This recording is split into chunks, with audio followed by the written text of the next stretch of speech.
Welcome back to the channel. आज हम discuss करने वाले हैं कि अगर मैं वापस से अपने चाइल्डहुड में जा पाता when I was a JEE aspirant, when I was in class 9th और 10th 11th, तो मैं क्या अपनी प्रिपरेशन में चेंजेस करता। ठीक है, what were the things which I would do differently. ठीक है, सबसे पहले तो आप ये बोलेंगे कि यार आप डिफरेंटली करना क्यों चाहोगे, आपकी तो फर्स्ट रैंक आई थी जेई एग्जाम में। ओके, आपने रिकॉर्ड भी बनाया था जेई मेन में, तो आप क्यों, why this need for a change. And I would say कि यार पहली तो ये कि हर बंदे का ना खुद का एक अंदर से वो भी होता है कि यार भले ही हमने किसी चीज़ में सक्सेस पा ली है, it could probably have been an easier route, it could probably have been better. And इसके अलावा और भी कई सारे एग्जाम थे which I wanted to crack, like physics olympiad और एस्ट्रोनॉमी ओलम्पियाड, और भी बाकी एग्जाम्स भी which I think I could have done better in had I changed my strategy a bit. Okay, even मैं जब 9th 10th में भी था, there were a lot of exams which I simply couldn't clear because I was not well prepared for them, because मेरी planning थोड़ी सही नहीं थी। तो आज हम डिस्कस करेंगे what are the things that I would have kept the same and what are the things जो मैं डिफरेंट करूँगा। होपफुली आप इससे कुछ सीखोगे और आप आपकी जो करंट प्रिपरेशन का मेथड है उसमें शायद आप कुछ डिफरेंस ला पाओगे। ठीक है, तो सबसे पहले अगर आप नए हैं, मेरा नाम कल्पित वीरवाल है। मैं खुद एक IITian हूँ, IIT बॉम्बे से ग्रेजुएशन की थी मैंने, कंप्यूटर साइंस में डिग्री की थी। I graduated in my degree 1 semester earlier and currently I run my own company, it's called Acad Boost Technologies. ये चैनल भी उसका ही एक पार्ट है एंड यहाँ पे जेई वगैरह की बहुत एडवाइस रहती है। ये मेरा जूनियर चैनल है जहाँ पे आपको ज़्यादा एडवाइस मिलेगी related to your class 9th 10th kind of things. Okay, तो सब्सक्राइब कर सकते हैं। हमारा एक जेई प्रिपरेशन का एक कोर्स भी चलता है, जेई फाउंडेशन नाम करके, उसका भी लिंक डिस्क्रिप्शन में दिया हुआ है। अगर आपको मुझसे पढ़ने की इच्छा हो उसे चेक कर सकते हैं। तो सबसे पहला जो मैं चेंज करूंगा अपनी प्रिपरेशन में, ठीक है, थोड़ा सा लंबा वीडियो होगा तो बोर्ड आपका पूरा भर सकता है। सबसे पहली चीज़ जो मैं चेंज करना चाहूँगा यार, मैं ये चेंज करना चाहूँगा, आई would focus less on physics. Okay, तो आप में से जिन लोगों को नहीं पता है, मेरा फिजिक्स पे थोड़ा ज़्यादा ही एम्फेसिस था अपनी प्रिपरेशन में। ओके, मैं बहुत ज़्यादा टाइम फिजिक्स को देता था, इतना ज़्यादा टाइम देता था जैसे, मतलब ऐसा होता था कि जैसे फॉर एग्जांपल मेरा दिन है, मैं स्कूल और कोचिंग दोनों जाता था। ओके, 9th 10th 11th की हम यहाँ पे ज़्यादा बात कर रहे हैं। तो अब वहाँ पे क्या होता था गाइस कि मेरा जैसे लेट से मेरा आधा दिन चलो स्कूल कोचिंग में निकल गया, फिर मुझे टाइम अगर मिल रहा है उसमें से ज़्यादातर टाइम मैं फिजिक्स को दे देता था। मैंने जेई लेवल का फिजिक्स पूरा क्लास 9th या मैक्सिमम 10th के एंड तक मान लो पूरा मैंने कवर कर लिया था। HC वर्मा की दोनों बुक्स मैंने क्लास 9th के अंदर ही सॉल्व कर ली थी। इरोडोव भी मैंने ऑलमोस्ट सॉल्व कर ली थी 10th के एंड तक। और रेस्निक हाइलिडे जैसी बुक्स, फॉरेन ऑथर्स की जो बुक्स होती है जो यूनिवर्सिटी लेवल में पढ़ाई जाती है, that I started studying in class 9th और 10th। अब आपको लग रहा होगा कि यार ये बंदा तो कितना फेंक रहा है, कितना फ्लेक्स कर रहा है, बट यार ऐसी बात नहीं है। पढ़ाई एक इनपुट है, आपको चाहिए होती है आउटपुट। आउटपुट क्या हुआ, आपकी एक अच्छी रैंक आ जाए, आपका एक अच्छा लेट से जॉब या इनकम हो जाए, लेटर ऑन की अगर हम बात करें, आपका एक अच्छा कोई भी एग्जाम आपको क्लियर करना है वो क्लियर हो जाए, ये आउटपुट होता है। पढ़ाई, अब कई लोग होते हैं वो पढ़ाई आप कुछ रैंडम करने लग जाओगे, उससे रैंक थोड़ी आएगी। तो मुझे ऐसा लगता है मैंने फिजिक्स की जो इतनी ज़्यादा स्टडी की उसका कोई खास आउटपुट नहीं आया, केवल पढ़ाई वेस्ट हो गई मेरे अकॉर्डिंग। उसका रीज़न ये है गाइस कि अगर मैं ज़्यादा फोकस्ड प्रिपरेशन करता, लेट से ये मैं क्यों कर रहा था, जेई के लिए तो क्लियरली नहीं कर रहा था क्योंकि जेई के लिए इतना पढ़ना ही नहीं होता है। मैं कर रहा था ये सब फिजिक्स ओलंपियाड के लिए। अब फिजिक्स ओलंपियाड में कई सारी चीज़ें ऐसी आती है जो इनमें रिलेवेंट ही नहीं है। जैसे उसमें फॉर एग्जांपल आपके जो क्वेश्चंस आते हैं इंटरनेशनल पेपर्स के, मुझे वो सॉल्व करने चाहिए थे, मुझे पास्ट पेपर्स सॉल्व करने चाहिए थे, मुझे ओलंपियाड्स की गाइड्स करनी चाहिए थी, ना कि फॉरेन ऑथर्स की बुक्स, जो मैंने केवल इसलिए की क्योंकि मैं अपनी खुद की ईगो को फीड कर रहा था कि अरे यार मैं तो फॉरेन ऑथर की बुक पढ़ता हूँ, देखो, खुद को प्रूव करना चाह रहा था कि देखो मैं तो ये वाली बुक पढ़ता हूँ। और ये काफ़ी टेंडेंसी भी होती है टॉपर्स की, आप देखिएगा कि उनका कोई भी जेई का इंटरव्यू हो रहा है, वो उसमें ऐसी अनाप शनाप किताबों का नाम लेंगे कि मैंने ये बुक पढ़ी, मैंने वो बुक पढ़ी। वो इसलिए नहीं कह रहे कि वो बच्चे के लिए हेल्पफुल है, वो केवल खुद को अच्छा महसूस करवाना चाह रहे हैं कि देखो मैंने तो ये बुक पढ़ी, तुम तो HC वर्मा पे बैठे हो, मैं तो क्लेपनर पढ़ता हूँ। ठीक है, this does not lead you anywhere, कोई आउटपुट नहीं आने वाला है। आपको जेई के लिए स्पेसिफिक बुक्स पढ़नी चाहिए, और अगर आप ओलंपियाड करना चाहते हो तो ओलंपियाड के लिए स्पेसिफिक बुक्स पढ़नी चाहिए। ठीक है, अगर किसी बच्चे को रिसर्च वगैरह में इंटरेस्ट है, I think a better approach is कि आप पहले जेई या ओलंपियाड्स क्लियर करके एक अच्छी यूनिवर्सिटी में एडमिशन लो, वहाँ पे आपको बहुत टाइम मिलने वाला है रिसर्च के लिए। तो I think that would be the first thing which I would change, कि मैं थोड़ी फिजिक्स लेस पढ़ता। ठीक है, मैंने बहुत ज़्यादा ही फिजिक्स क्लास 9th 10th में पढ़ ली थी, जिससे मेरा 11th 12th में भी अफेक्ट हुआ। पता है 11th 12th में मुझे प्रॉब्लम हुई इससे, क्योंकि मैं इतना ज़्यादा अपने आप को होशियार समझता था फिजिक्स में, जबकि आई was not. I was not that intelligent in physics. मुझे बस लगता था कि मैंने क्योंकि बुक्स पढ़ लिया है मैं तो बहुत आगे आ गया हूँ, मेरे से IPHO के क्वेश्चन अभी भी नहीं होते थे। बेटर ये होता कि मैं बुक्स की जगह IPHO के क्वेश्चंस करने पर ध्यान देता। I think that would have been a better thing. या मे बी जेई एडवांस के क्वेश्चन ही कर लो यार, जेई एडवांस के क्वेश्चन कर लो, है ना। ये सब फालतू चीज़ें करके इट मेड नो सेंस। मुझे ज़बरदस्ती का कॉन्फिडेंस आ गया। Obviously I was better than 99.99% people out there, but जो मेरा रियल कंपटीशन था, जो लोग इंटरनेशनल ओलंपियाड में जाने वाले हैं या जो जेई में टॉप 10 रैंक लाने वाले बच्चे, उनसे I was not really competing, I was competing with my own ego. That is the first thing which I would do. अभी जो टाइम बचता उसका क्या करता मैं, I will tell you now. I would focus a lot more on mathematics in class 9th 10th 11th। Okay, अब ये मैं क्यों कह रहा हूँ वो भी बताते हैं। तो यार एक जो बहुत ही फंडामेंटल प्रॉब्लम मेरे साथ हो गई थी वो ये थी कि मेरा फिजिक्स में क्योंकि इतना ज़्यादा टाइम एलोकेशन था, I was not allocating enough time to mathematics and chemistry. Further I was preparing for an exam like IJSO जिसमें mathematics is not that important, right. इससे क्या प्रॉब्लम हुई गाइस, इससे ये प्रॉब्लम हुई कि मैथमेटिक्स में मैं जेई के पॉइंट ऑफ व्यू से थोड़ा सा वीक रह गया, ठीक है, थोड़ा सा मैं वीक रह गया जेई पॉइंट ऑफ व्यू से। मैं मैथमेटिक्स अगर पढ़ता भी था तो वो मैं पढ़ता था फ्रॉम अ ओलंपियाड और RMO point of view, which was not really good, क्योंकि वो आपको जेई के लिए प्रिपेयर नहीं कर रहा है, वो केवल आपको उस एग्जाम के लिए प्रिपेयर कर रहा है। और RMO में इवेंचुअली दे भी नहीं पाया because of some personal reasons. मैं एग्जाम सेंटर बाहर था मेरी सिटी के एंड मैं किसी कारण से नहीं गया था। तो मैंने अपना इतना सारा टाइम डेडिकेट किया एक ऐसे एग्जाम को जिसको मैंने दिया भी नहीं इन दी एंड। ओके, और फिजिक्स में तो मैंने को बताया कि that giving that much time was bad and I would probably give more time to mathematics of JEE. Let's say मैं अगर 11th की मेरी कोचिंग की जो मॉड्यूल थी वो मैं 9th 10th तक कर लेता, जैसा मेरा फिजिक्स में नॉलेज था of JEE advance level in class 9th 10th itself, अगर मैं वैसा कर लेता ना, I think that would have been a much better investment of time और मैं शायद और अच्छा एक नॉलेज ले पाता मैथ्स का। हालांकि मैं बहुत ही अच्छा मैंने परफॉर्म किया था इवेंचुअली जेई में मैथमेटिक्स में obviously, but still I think मेरा जो ओवरऑल नॉलेज होता है वो बेटर होता है एंड मे बी मैं शायद ओलंपियाड्स भी क्लियर कर पाता in a better way had I focus more on JEE की मैथमेटिक्स जो अपनी होती है, मतलब यूजुअली 11th 12th की मैथमेटिक्स।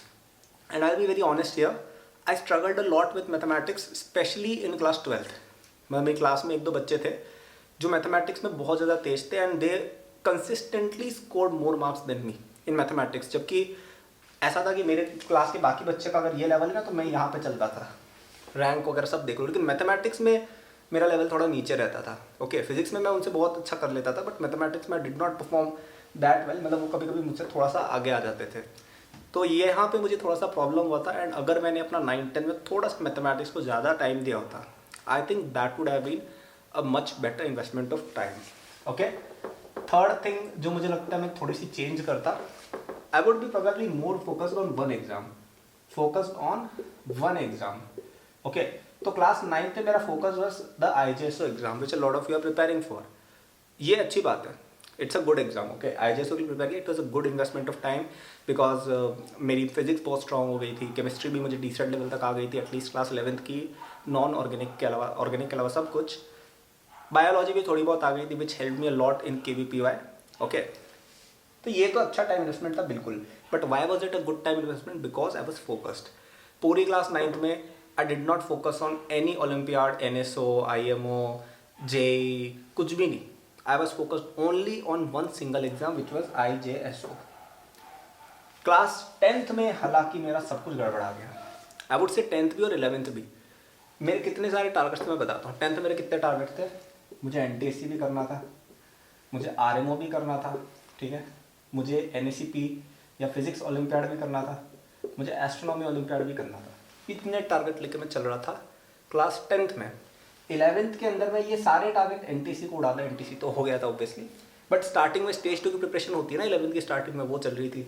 ये सब टारगेट थे और इसके साथ एक टारगेट और था अपना, जो था अपना KVPY, और जेई तो था ही, जेई भी टारगेट था क्योंकि जेई की तैयारी चल रही थी। तो इतने टारगेट आप लेके चलोगे तो आप कुछ नहीं कर पाओगे। सिंपल सा एक लॉजिक है लाइफ में, कहीं भी आप लगाइएगा, आप आगे जाके बिजनेस या जॉब भी करेंगे, एक चीज़ में अपने आप को एक्सपर्ट बनाओ, उसमें काम करो, ठीक है। जैसे मैं एजुकेशन का एक्सपर्ट हूँ, मैंने खुद अपनी पढ़ाई अच्छे से की थी, मुझे पढ़ना अच्छे से आता है और मुझे लोगों को बताना भी बहुत अच्छे से आता है कि आप बेटर कैसे पढ़ सकते हैं।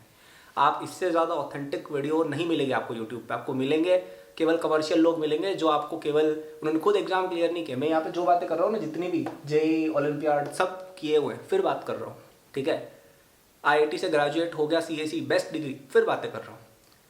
तो फोकस आपका अगर है, ठीक है, तो आप बहुत अच्छा कर सकते हो। इसी बात पे यार अगर वीडियो पसंद आ रही है आपको अभी तक, तो लाइक और सब्सक्राइब अवश्य कीजिएगा, ठीक है। आपको ऐसी और वीडियोस रिकमेंड होंगी। तो पॉइंट मेरा ये है कि आप इतनी सारी चीज़ों पर फोकस करोगे ना, नहीं होने वाला है। और ये रिफ्लेक्ट भी हुआ। क्लास 10th और 11th में मेरा कोई सिग्निफिकेंट अचीवमेंट नहीं था। क्या अचीवमेंट थे? एनटीएससी में टॉप किया, केपीवाई में अच्छा किया, बट वो तो वैसे भी सिंपल एग्जाम था ना। मेरे को क्या करना चाहिए था? मेरा जो लेवल था, according to that I should have probably won an international medal, या ऐसा कुछ होना चाहिए था ना, बट ऐसा कुछ भी नहीं हुआ। Why did this not happen? Because of only one reason, कि मैं फोकस्ड नहीं था। I should have probably fixed कि यार मैं तो फिजिक्स ओलंपियाड पे एक सिंगल एम रखूंगा, तो शायद मैं बहुत अच्छा करके आ जाता। या अगर ये नहीं रखना है तो मैं एम करता मुझे आरएमओ में बहुत अच्छा करना है, ठीक है। जेई का तो ठीक है, इतना 11th और 10th में करना भी नहीं चाहिए मेरे अकॉर्डिंग, क्योंकि वो 12th में ज़्यादा एनीवे फोकस हो जाता है। But probably it would have been better had I focused on one single exam. मैं अभी भी एक्चुअली खुद को यही समझा रहा हूँ कि मेरी कई बार इच्छा होती है कि अरे यार मैं ये वाली चीज़ ट्राई करता हूँ, अरे नहीं यार मैं तो ये वाले बिजनेस में घुस जाता हूँ। लेकिन मैं खुद को याद दिलाता हूँ कि कल्पित, your expertise is in education. In education you have already built a brand. Okay, आप सभी लोग का बहुत प्यार हमें मिला हुआ है अब तक एटलीस्ट, तो उसको आप कंटिन्यू करेंगे ना, that would be a better bet for you. Okay, not just for you as an internet personality, जो भी आप इस चीज़ को कहते हैं, but also for your company as well. Okay, focus on just one thing and you will do better. फिर 12th में मैंने बहुत अच्छा किया। 12th में मेरा फोकस केवल जेई हो गया था। मैंने जेई में तो अच्छा किया ही, साथ ही में मैंने एस्ट्रोनॉमी ओलंपियाड में मेरी आई थिंक फर्स्ट रैंक थी, 91% स्कोर किए इन एस्ट्रोनॉमी ओलंपियाड। जबकि उसके लिए मैंने तैयारी नहीं की। क्यों? क्योंकि मेरी जेई की तैयारी इतनी स्ट्रॉन्ग थी, इतनी स्ट्रॉन्ग मेरी फिजिक्स और मैथ्स हो गई थी कि एस्ट्रोनॉमी तो ऐसे ही हो गई, ठीक है। तो अगर आप अच्छे से फोकस करते हो ना चीज़ों पे, एक चीज़ पर, बाकी चीज़ें अपने आप शॉर्ट हो जाती हैं। क्या समझ में आया?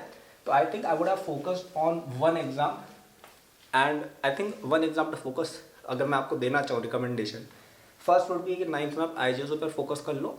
10th में आप उससे अगर थोड़े होशियार बच्चे हो तो आप आरएमओ पे जा सकते हो, ठीक है। अगर आप लेट से एक नॉट सो होशियार बच्चे हो तो आप एनटीएससी पर फोकस कर सकते हो।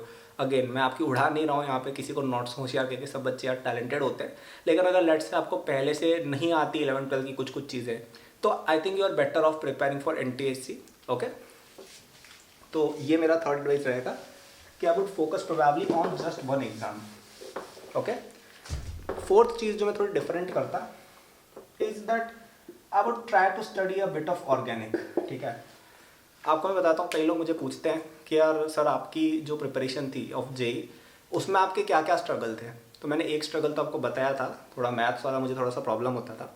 लेकिन एक ऐसा सब्जेक्ट जिसमें मुझे सबसे ज़्यादा प्रॉब्लम हुई क्लास 11th में, जो एक बहुत ही एवरेज स्टूडेंट को प्रॉब्लम होती है ना, वैसी प्रॉब्लम हो गई थी मुझे, कि मुझे चीज़ें समझ आनी बंद हो गई।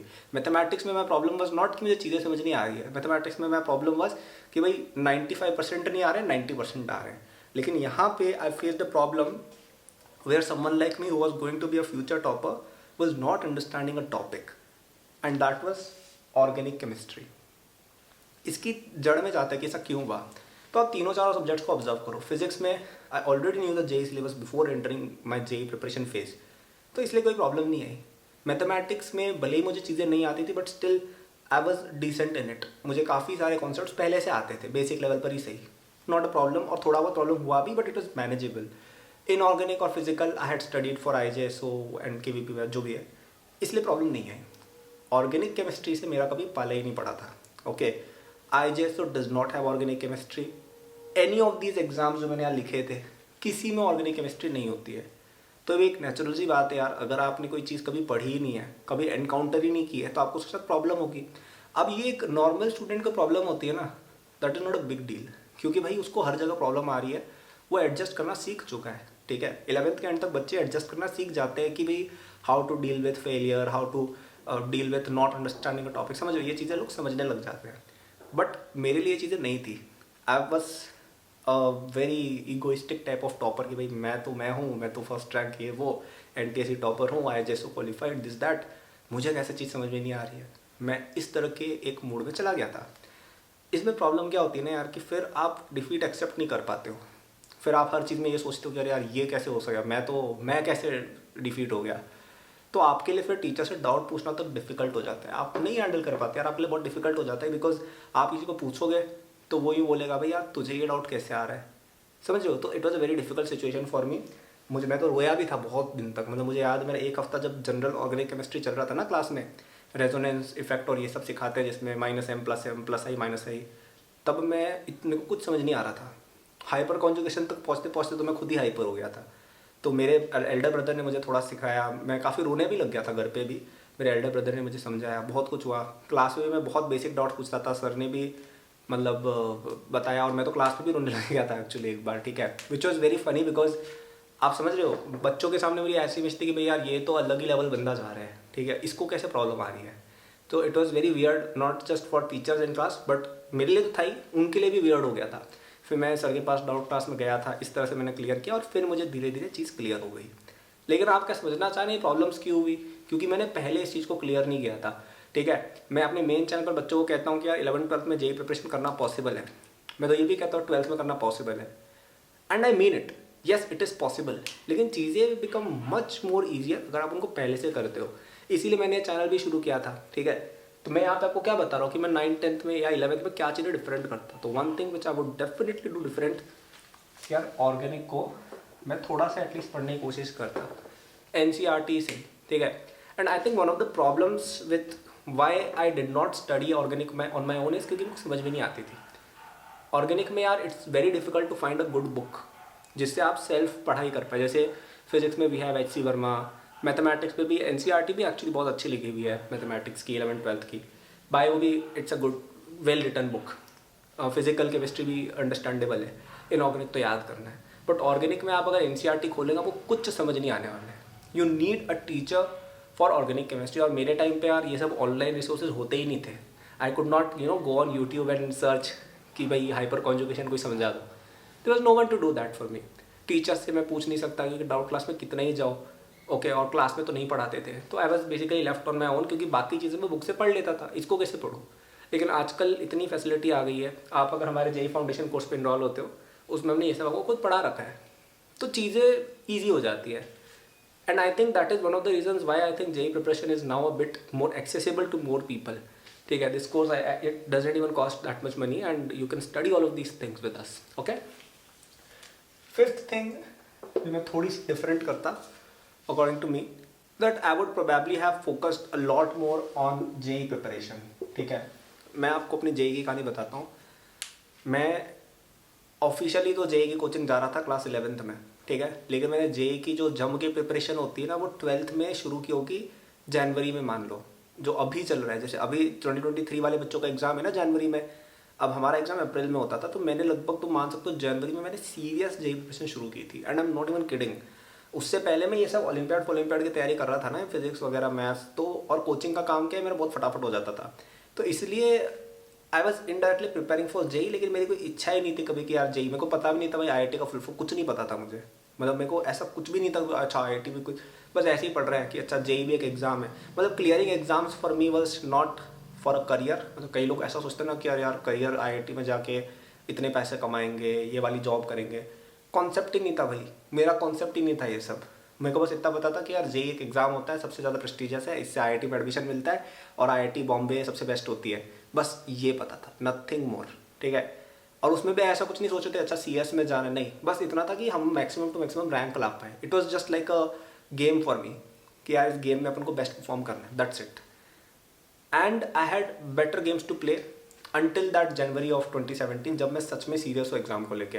पहले मैंने आपको बताया ना मेरे इतने भी टारगेट्स थे, IJSO, NTSC, RMO, ओलंपियाड, ये वो।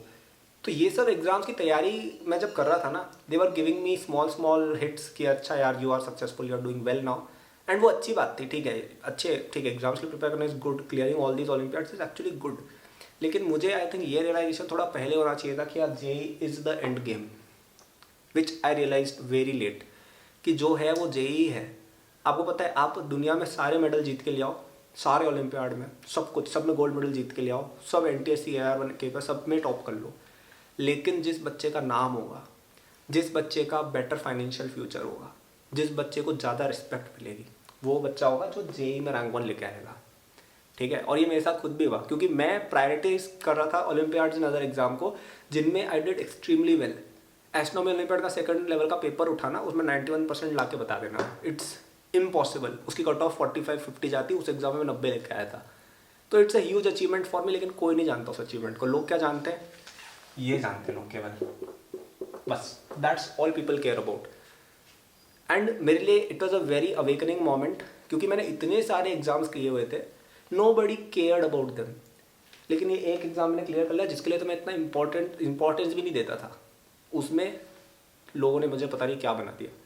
सो I think that is what I would advice my younger self कि भाई JEE is the most important. And actually थोड़ा बहुत इन माई हार्ट आई बिलीव कि शायद मेरी रैंक इसलिए अच्छी आ गई क्योंकि मैं इस एग्जाम पे इतना फोकस नहीं करता था, स्ट्रेस भी देके आया ना, तो अच्छा ही हो गया था, नॉलेज तो था ही देखो। तो I know part of it is true, part of it is true. और एंड इन दी एंड जो एंड होता है, all that ends well is well, जो भी वो कहावत होती है शेक्सपियर वाली। तो एंड में सब कुछ अच्छा हुआ, लेकिन अगर नहीं होता तो मुझे बहुत रिग्रेट होता, क्योंकि मैंने इतनी तैयारी दूसरे एग्जाम्स की कि अगर मैं वो टाइम जेई में लगाता शायद I could have done better. मेरे मन में ये एक फीलिंग हमेशा रहती। Okay, by God's grace I did well anyway. लेकिन अगर कोई बच्चा है जो ओवर फोकस्ड है ऑन अदर थिंग्स, भाई सुधर जाओ, कोई मतलब नहीं है, मत करो, प्लीज़ स्टॉप इट। ठीक है, जैसे for example I will give you some examples. मैं जैसे 9th-10th में था या इवन 11th में था, मैं बायोलॉजी बहुत पढ़ता था। Biology was not my subject, NEET में देने भी नहीं वाला था, ना मुझे डॉक्टर बनने में इंटरेस्ट है, but I studied that subject purely for IJSO and for KVPY। अब भाई IJSO KVPY nobody cares about them, nobody cares about them, nobody cares about IJSO KVPY in India. आप कर रहे हो खुद के सेटिस्फेक्शन के लिए करो। एंड जो हमारी ये स्मॉल कम्युनिटी है ना ओलंपियाड एंथुसियास्ट की, उसमें yes it's a good thing, लेकिन nobody recognizes it। भाई KVPY तो बंद हो गया है अब, और बताओ, KVPY has literally been shut down now. तो तुम्हें क्या लगता है आने वाले 2 या 3 साल बाद किसी को पता भी होगा KVPY कुछ होता है? नो, इमेजिन अ गाय जिसने अपनी पूरी लाइफ का सबसे बड़ा अचीवमेंट ये मान रखा है कि मेरी KVPY में फर्स्ट रैंक थी या सेकंड रैंक थी, उसने उसको अपनी लाइफ का एक मेन हाईलाइट मान रखा है। या someone who prepared for it with his full effort, and वो एग्जाम ही कैंसिल हो गया, तो क्या मतलब निकला, राइट? अभी और मैं एग्जाम्पल, जैसे कोविड हुआ था ना, तो सारे ओलंपियाड्स कैंसिल कर दिए गए थे। तो लोगों ने सोचो, तुम इतनी तैयारी की, INPHO की, NACP ये वो की, एंड फाइनली क्या हुआ, एग्जाम कैंसिल हो गया। तो क्या मतलब निकला है प्रिपेयर करने का, right? It made zero sense, it was wasted effort. तुमने जो भी मेहनत की सब बर्बाद थी। इनडायरेक्टली चलो ठीक है जेई में हेल्प हो गई, वो एक अलग बात है, लेकिन think of someone who prepared for something like जो रिलेवेंट नहीं था जेई के लिए। जैसे मैथ्स ओलंपियाड वाले जो चीज़ें हैं वो रिलेवेंट नहीं है जेई के लिए। तो किसी बच्चे ने इतनी मेहनत करके RMO दिया, फिर INMO दिया, फिर कैंप तक गया, वो सेलेक्ट हो गया इंडिया टीम में, ही इज़ अ जीनियस, मैं खुद कह रहा हूँ, लेकिन वो एग्जाम ही नहीं दे पाया, IMO हुआ ही नहीं, कोविड की वजह से कैंसिल हो गया। तो what's the point, what was the point? उस टाइम को तुम जेई में देते, जेई नहीं हो सकता कैंसिल, कोविड था तब भी जेई हुआ, उसकी आज अच्छी रैंक होती, उसकी रिकॉग्निशन होती, बहुत कुछ होता, ठीक है, बट डिडंट हैपन। व्हाई? क्योंकि उसने किसी ऐसे एग्जाम पर फोकस किया which is not that important. एक और एग्जाम्पल देता हूँ, हर साल आप देखिएगा कोई ना कोई कोटा में ऐसा बच्चा होता है, एकदम मोटा सा चश्मे वाला बच्चा, जिसको सब लोग भगवान बना देते हैं कि भाई यार ये बंदा है ना NTSC-AR1 है, ये बंदा IJSO में 2 गोल्ड मेडल जीत चुका है, 11th में इसने फिजिक्स ओलंपियाड फोड़ रखा है, इसकी तो फर्स्ट रैंक आने वाली है। मतलब हर बार होता है ऐसा, हर साल कोटा में एक बच्चा हाइप किया जाता है, और वो भी 2 या 3 कोचिंग सेंटर फिक्स है, उनमें ही पढ़ता है कि भाई ये बच्चा तो फर्स्ट रैंक लाएगा, फिक्स है, हर साल होता है ये कि भाई इसकी तो फर्स्ट रैंक पक्की। मेरे साल भी थे कुछ बच्चे कि भाई इसकी तो फर्स्ट रैंक पक्की है, उनकी कभी फर्स्ट रैंक नहीं आती। लिख के ले लो, मुझे जैसे मुझे याद है थोड़े दिन पहले किसी बच्चे ने, I think they commented in my comment section कि लिख के दे रहा हूँ 2023 में XYZ बच्चा फर्स्ट रैंक लाएगा। मैंने पूछा क्यों? वो बोल रहा है कि मेरी कोचिंग में सब लोग कहते हैं लाएगा। भाई इस बच्चे की कभी फर्स्ट रैंक नहीं आती है, वो टॉप 10 में आ जाएगा, यस, कोई रैंक नहीं आने वाली, कोई नहीं जानेगा। एंड फर्स्ट रैंक इस बच्चे की आएगी एक अनरिकॉग्नाइज बच्चे की, जिसने कोई ओलंपियाड नहीं जीते, कुछ नहीं किया, अनरिकॉग्नाइज्ड है वो, उस बच्चे की फर्स्ट रैंक आएगी। मैं ये नहीं कह रहा हूँ कि उसके पास अचीवमेंट नहीं होंगे, but that guy will not get the first rank purely क्योंकि उसके पास बहुत ज़्यादा प्रेशर है भाई, और वो इतना शायद फोकस्ड भी नहीं है। And to be honest JEE is a roll of dice. तुम अपनी रैंक एक सर्टेन लेवल तक, लेट्स से टॉप 150 या वहाँ तक तुम तय कर सकते हो, उसके बाद it's all about 1 to 3 question. जिसकी फर्स्ट रैंक आती है और जिसकी 100 रैंक आती है, इनमें 2-3 क्वेश्चन का फर्क होता है। 2-3 question is not a margin of error भाई। 2-3 क्वेश्चन में हो सकता है कि भाई तुम्हारे फेवर के क्वेश्चन आ गए, या तुम्हारा एक तुक्का सही चला गया, ये लो तुम्हारी डिजर्व रैंक थी टॉप 100 या 100 और तुम्हारी रियल रैंक हो गई फर्स्ट, या किसी की रियल रैंक थी 1, किसी की रियल रैंक 100 डिजर्व होनी थी, वो फर्स्ट आ गया। तो सच थिंग्स हैपन, फ्लक्चुएशंस होती है। तो इसलिए आई वुड से कि आप इतना ज़्यादा अगर दूसरे एग्जाम से फोकस कर दोगे ना, इट मेक्स जीरो सेंस भाई, it makes zero sense. You would sabotage your self और तुम्हें खुद बुरा लगेगा बाद में कि यार मैं क्या कर रहा हूँ। जैसे मतलब मैंने ऐसा सुना भी था कि मेरे कुछ फ्रेंड्स हैं जो बहुत ज़्यादा सक्सेसफुल थे इन ओलंपियाड्स वगैरह, बहुत सक्सेसफुल थे, ठीक है। एंड मैं उनसे बहुत जेलस होता था जब मैं छोटा था, लाइक 9, 10, 11 में। आई वॉज वेरी जेलस कि भाई यार ये बंदा तो मेडल जीत के बैठा है, मेरे पास तो कुछ है ही नहीं। लेकिन आज उनको कोई नहीं जानता है, यार अननोन, कोई नहीं जानता यार। और एक ने तो मेरे बारे में पता नहीं उल्टी सीधी एक हेट पोस्ट भी लिखी हुई है, मैंने की पढ़ी थी। तो तुम समझ रहे हो, एक ऐसी सिचुएशन आ गई मैं उससे जेलस था, अब वो मेरी पोजीशन से कहीं ना कहीं एनवी कर रहा है। तो ये चीज़ें होंगी कि आप लाइफ में आगे बढ़ोगे purely because of your determination, purely because of if you focus on the right things. If you focus on the wrong things कोई सेंस नहीं है, ठीक है। तो आई होप आप ये समझ पाए हो कि you should focus more on the exam which is important. अब यहाँ पे एक कैवियट मैं देना चाहूँगा, एक नोट या एक स्टार टर्म्स एंड कंडीशन में लिखना चाहूँगा। आई एम नॉट सेइंग कि ओलंपियाड्स आर नॉट इंपॉर्टेंट या other exams are stupid. I am not saying, मैंने खुद तैयारी की थी।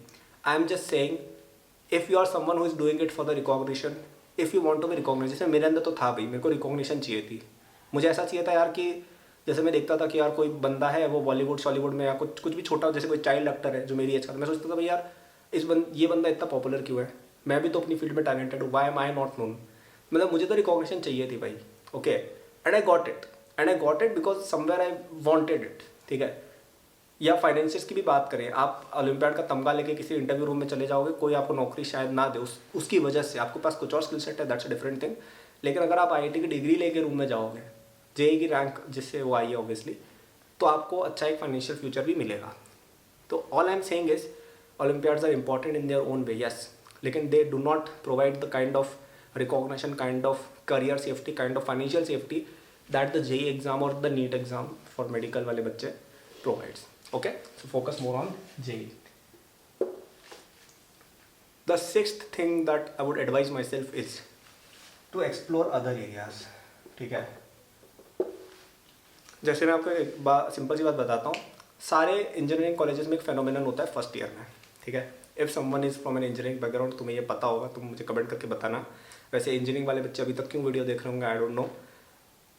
तो एक फेनोमेनन ये होता है कि तुम्हारी भले कोई सी भी रैंक आई हो जेई में, तुम भले कितने भी स्मार्ट हो, तुम फर्स्ट ईयर में कोडिंग वाले कोर्स में नंबर कम लाओगे। एक एक्सेप्शन है केवल, वो बच्चे जो 9, 10 से कोडिंग कर रहे हैं।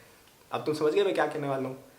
तो अगर आपके पास टाइम है और आप कोई नया स्किल सीखना चाह रहे हो, टाइम निकालो, कोडिंग सीखो। तुम्हें ऑनलाइन बिजनेस सेटअप करने की इच्छा हो रही है क्लास 9th में, करो। तुम्हें कोई भी एक्स्ट्रा काम करने की इच्छा हो रही है क्लास 9, 10 में, तुम्हें गिटार सीखने की इच्छा हो रही है, तुम्हें क्रिकेट खेलने की इच्छा हो रही है, तुम्हें स्विमिंग सीखने की इच्छा हो रही है, तुम्हें हॉर्स राइडिंग सीखने की इच्छा हो रही है, तुम्हें स्टॉक ट्रेडिंग सीखने की इच्छा हो रही है, तुम्हें कोडिंग सीखनी है, फ्रीलांसिंग करनी है, राइटिंग करनी है, करो, प्लीज़ करो। Trust me, this is one of my biggest regrets in life कि ये चीज़ें मैंने क्यों नहीं की पहले। अब मेरे केस में एक चीज़ अच्छी हो गई कि यार मेरा जेई वाली चीज़ अच्छी, I got very popular among students and I started this AcadBoost brand. तो इससे मैं आज अपने करियर में एक सेटिस्फैक्टरी पोजीशन में, तो मुझे अच्छा लगता है। लेकिन अगर ये सब नहीं हुआ होता तो मैं अभी एक कॉर्पोरेट जॉब कर रहा होता है। एंड इवन इफ वो आईआईटी वाली जॉब होती, मुझे यार एक चीज़ हमेशा लगती कि यार आजकल 9, 10 के बच्चे अपने ऑनलाइन बिजनेस बना के बैठे हैं, कोई कोडिंग करके फ्रीलांसिंग कर, मैं ये क्यों नहीं किया, मुझे लेफ्ट बिहाइंड लगता। तो अगर आपको एक अपॉर्चुनिटी मिल रही है जहाँ पे आप ये सब चीज़ें कर सकते हो, प्लीज़ करो, please take out time, do it, you will thank yourself for it. और इसमें तुम पहले से काफ़ी अच्छे पैसे वगैरह बना के you can have a good financial future as well. क्योंकि आजकल मैं इस तरह की चीज़ें देखता हूँ, मेरी 14 साल का बच्चा है, he is making 1 lakh per month, कुछ लोग तो करोड़ों में भी कमा रहे हैं, ठीक है, जो भी कर रहे हो फ्रीलांसिंग। इससे क्या हो रहा है तुम सोचो, उनकी स्किल लेवल बढ़ रही है, उनकी इनकम बढ़ रही है, और by the time they are 21, 22, जब आईआईटी वाले लोग ग्रेजुएट होते हैं तब तक हो सकता है उनके पास एक 1 करोड़ की कॉर्पस हो गई हो, and they are earning maybe what 5, 6, 7, 8, 10 lakh per month. तो इस तरह के बहुत सारे केसेज हैं जहाँ पे लोग बहुत अर्ली एज में चीज़ें शुरू कर देते हैं। तो मैं भी अगर मैं अपनी लाइफ को रिवाइंड कर पाता ना, अगर मैं तुम्हारा 15, 16 का हो जाता वापस से, तो मैं शायद ये सब ही करता, ठीक है। क्योंकि मेरे साथ जो हुआ है ना, वो एक लो प्रोबेबिलिटी इवेंट है। हो सकता है मैं वापस से जेई दूँ ना, पीछे जाकर मेरी फर्स्ट रैंक नहीं आएगी, तो ये अकेडबूस्ट वाला ब्रांड भी नहीं बनेगा। तो मैं शायद तब ये प्रेफर करता कि instead of going through the IIT वाला पाथ, शायद मैं ये वाले पाथ को भी एक्सप्लोर थोड़ा कर लेता, ठीक है। अब मैं ये नहीं कह रहा हूँ जेई प्रिपरेशन छोड़ के ये सब करने लग जाना, I am not saying that, कोई गलत तरीके से ना ले इसको, but I would probably like to explore this at least a bit. थोड़ा 9, 10 में कोडिंग कर लेता, भले ही उसको पैसे के लिए ना करूँ, पैसे तो लाइफ में आगे बहुत आएंगे, that's not a issue, this is not for money, this is for upskilling, this is so that future में आप जब इंजीनियरिंग में जाओ ना आपको बहुत फ़ायदा हो। क्योंकि जो लोग मेरे कॉलेज में पहले से कोडिंग जानते थे ना, जिनका कोई जावा वावा का कोर्स वगैरह था, भाई उनको बहुत ईजीनेस पड़ती थी। या मेरा एक फ्रेंड है, he is from IIT also, वो क्लास 8th या 7th से कोडिंग और वेबसाइट डिज़ाइन वगैरह कर रहा है। तो अभी उसका एक स्टार्टअप भी है टेक में, and it's at a very good valuation also. ठीक है, तो ऐसी चीज़ें करने में काफ़ी हेल्प होती है अगर आप कोई अदर चीज़ एक्सप्लोर करते हो। ठीक है, अब मैं पर्सनली स्पोर्ट्स वगैरह काफ़ी खेलता था, जैसे मैं क्रिकेट बहुत खेलता था पहले जब मैं 9th 10th में था। मुझे पियानो या ये सब का थोड़ा शौक था, पेंटिंग मैं बहुत करता था। तो इसलिए मुझे इतना रिग्रेट नहीं है कि भाई मैंने अपना टाइम वेस्ट किया। पढ़ाई के अलावा भी I did a lot of things. लेकिन एक तो छोटी सी एक चीज़ रह गई कि यार थोड़ा कुछ स्किल भी सीखना चाहिए था, तो वो आप ये चीज़ ट्राई कर सकते हो। And again physics chemistry maths is also skill, mathematics is a very important skill. आप आगे फाइनेंशियल जॉब्स करते हो ना, उसमें मैथ्स की स्किल इंपॉर्टेंट होती है। But if you want to learn something और if you want to start making money, you can give yourself the permission to do it. Okay, तो आई होप ये वीडियो आपको पसंद आई हो। थोड़ी सी लंबी मैंने बनाई है because I am experimenting with longer videos. मैं देख रहा हूँ जैसे 30 मिनट्स के आसपास की वीडियोस बना के देखते हैं, पीपल एंजॉय इट। मैं शायद एक पॉडकास्ट फॉर्मेट भी करने की सोच रहा हूँ।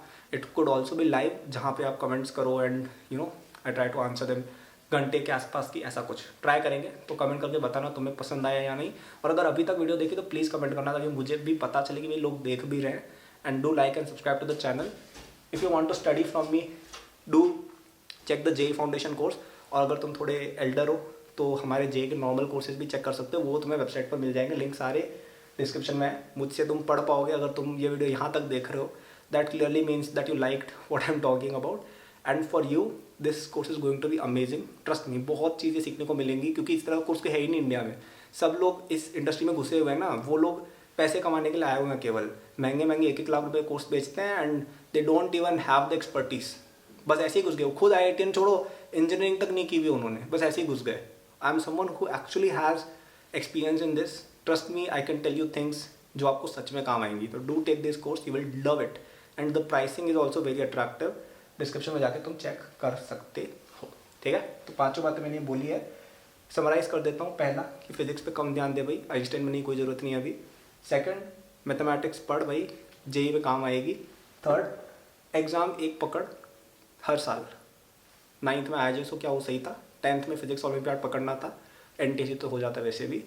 11th में मे बी फिजिक्स ओलंपियाड या अगेन या एस्ट्रोनॉमी, एंड 12th में JEE। Okay, that would have been better. Organic थोड़ी सी पढ़नी चाहिए थी in class 9th 10th itself, because that would have helped me in my exams. And 5th is कि JEE पे थोड़ा ज़्यादा focus, because it's the most important exam, और नीट जो भी आपकी फील्ड है। And last, focus on upskilling a bit. It really helps you out. Okay, that was it. I will end the video now. Do like, subscribe. If you want to ask anything, my socials are always there. Links are in description, and the course links are also in the description. Good luck.